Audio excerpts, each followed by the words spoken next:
நேத்து பார்த்த ஐயா கமலஹாசன் அவர்கள் போறார். யாருங்க? தமிழ்நாட்டினுடைய இந்து அறநிலைத்துறை அமைச்சர் சேகர் பாபு போய் பிரச்சாரம் பண்றார். என்ன பேசுறாரு தெரியுங்களா? ராஜராஜ சோழனை விட அதிகமா குடமுழுக்கு பண்ணாராமா. இந்த காமெடி எல்லாம் கேட்கணுங்களா? ஐயா அமைதி படையில சத்யராஜ் ஒரு கேரக்டர் அடிப்பார். அவர் எம்எல்ஏ ஆகிறதுக்கு ஒரு பேர் அவருக்கு வேணும். அப்ப நாகராஜ சோழன் எம்எல்ஏ வச்சுக்குவார். அப்ப சோழர பரம்பரையில் ஒரு எம்எல்ஏ அப்படின்னு அவரே பேரை வச்சுக்கிட்டு அமைதி படையில சத்யராஜ் வருவார்.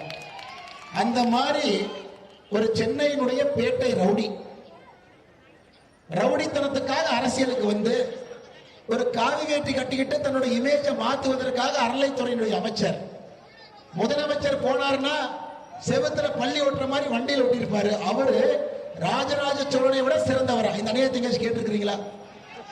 ஐயா கமலஹாசன் அவர்களே, வாங்கின காசுக்கு அளவா கூவுங்க. வாங்கின காசுக்கு அவன் எவ்வளவு பாக்கெட்ல வச்சுட்டான். ஒரு ராஜ்யசபா சீட்டு கொடுத்தான், எலெக்ஷன் பிரச்சார செலவுக்கு ஒரு நோட்டை வச்சான். அதுக்கு மட்டும் கூவுனா போதும். எதுக்கு ஓவரா ராஜராஜ சோழன்?